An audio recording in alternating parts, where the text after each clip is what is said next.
चाहूँगा जितने भी हमारे आदिवासी भाई बंधु बहन जितने भी देख रहे हैं इस चैनल को सब्सक्राइब करें, लाइक करें, शेयर करें, आपके हित की बात है। नमस्कार, मैं भी खड़ा हूँ बूढ़ा तालाब में।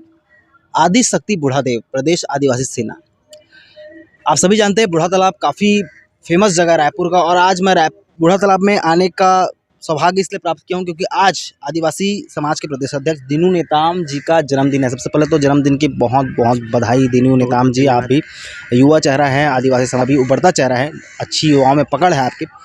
जन्मदिन को जन्मदिन की तरह मना रहे हैं, पूजा पाठ, भगवान शिवलिंग की प्रतिमा है, पूजा पाठ कर रहे हैं। अगर मैं आपसे पूछूं जन्मदिन की तरफ से, मैं जन्मदिन के त्यौहार को लेकर आपसे मैं कुछ ऐसे सवालात करूंगा कि आप बोलोगे कि आज जन्मदिन में पत्रकार कैसे सवाल पूछ रहे हैं, लेकिन मैं पूछना जरूर समझूंगा।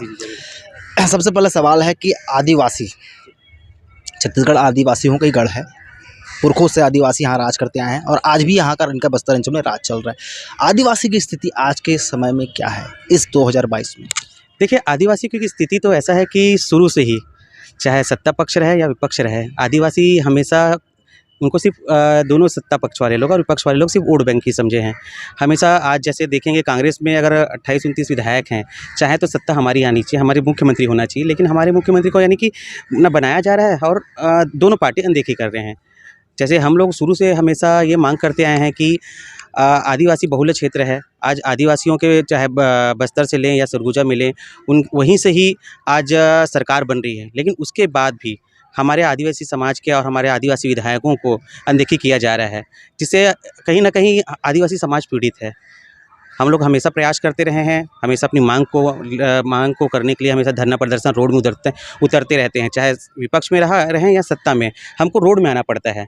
ये हमारी सड़क की लड़ाई लड़ी। जी, हमेशा शुरू से सड़क की लड़ाई ही लड़ते आ रहे हैं और दोनों पक्ष की मतलब ऐसा है कि हमारी सुनवाई कर नहीं रहे हैं।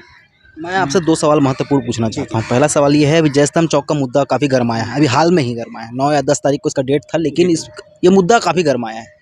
आप प्रदेश अध्यक्ष हैं, मैं आपका बयान बिल्कुल लेना चाहूँगा। देखिए, इसमें ऐसा है कि हम तो लगभग जब से यहाँ, सबसे पहले तो एक चीज़ बताना चाहूँगा कि शहीद वीरनारायण जी छत्तीसगढ़ के सबसे पहले स्वतंत्रता सेनानी थे, जिनको आज तक ऐसा था कि गुमनामी में ही रखा गया था, क्योंकि जय स्तंभ चौक ही एक ऐसा जगह है जहाँ पे छत्तीसगढ़ के प्रथम शहीद वीरनारायण जी को फांसी दिया गया था।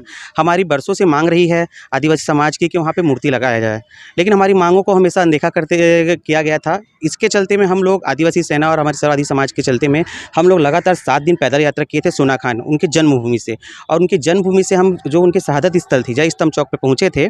तो 10 तारीख को अपना क्या बोलते हैं, मुख्यमंत्री जी ने घोषणा किए थे कि 9 अगस्त विश्व आदिवासी दिवस के दिन वहाँ पे भव्य मूर्ति का स्थापना किया जाएगा, लेकिन वहाँ भव्य मूर्ति की स्थापना नहीं किया गया है। और फिर अभी बीच में सुनने में आया कलेक्टर जी के माध्यम से कि 10 दिसंबर को वहाँ मूर्ति की स्थापना किया जाएगा। मैं इसमें ये कहने का मतलब ये है कि आदिवासी को समाज को भ्रम में क्यों रखे जाते हैं?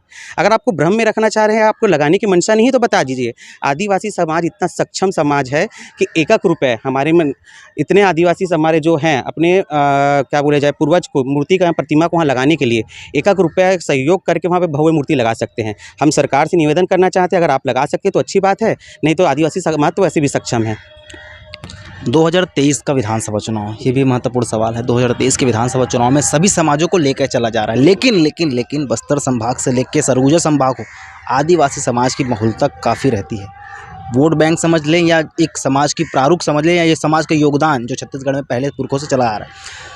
आदिवासी समाज इस बार किस पार्टी को सपोर्ट कर रहा है, किसकी सरकार बनाना चाहता है? देखिए, हम तो सीधा ये है कि किसकी सरकार वाली बात नहीं है, जिनको अब सरकार बनानी है वो आदिवासी अगर मुख्यमंत्री या आदिवासी मुख्य चेहरा रहेगा, हम उनको सपोर्ट करेंगे, क्योंकि हम चाहते हैं कि 15 सालों से भी चाहे विपक्ष पार्टी रही, वो भी वहाँ भी हमारे आदिवासियों के चलते में ही सरकार बनी थी।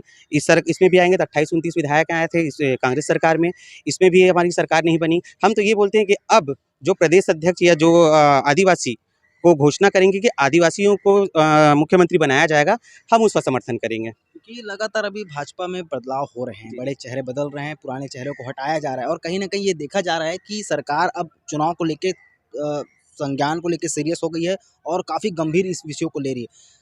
वही हाल कांग्रेस में भी चल रहा है। सत्ताधारी पक्ष भी नए योजनाओं को ला रही है। पिछले बार जो घोषणा पत्र जारी हुआ था तो बहुत सारे वादे थे, लेकिन बहुत सारे वादों को पूरा नहीं किया गया, जिसके कारण आप फलस्वरूप आप धरना प्रदर्शन में देख सकते हैं।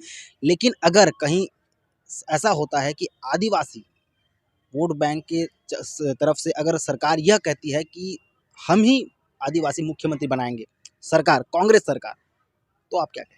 देखिए कथनी और करनी में बहुत बड़ा अंतर होता है। ये कई बार से बोला गया है, शुरू से ये दिखाया गया कि हम आदिवासी प्रदेश अध्यक्ष बनाए हैं, दोनों पार्टी में यही था, है ना? बीच में हमारे सबसे बड़ा दुर्भाग्य की बात ये है कि विपक्ष पार्टी में 9 अगस्त विश्व आदिवासी दिवस के दिन हमारे, है ना, प्रदेश अध्यक्ष जी को हटाया गया। ये थोड़ा दुर्भाग्यजनक बात है ये।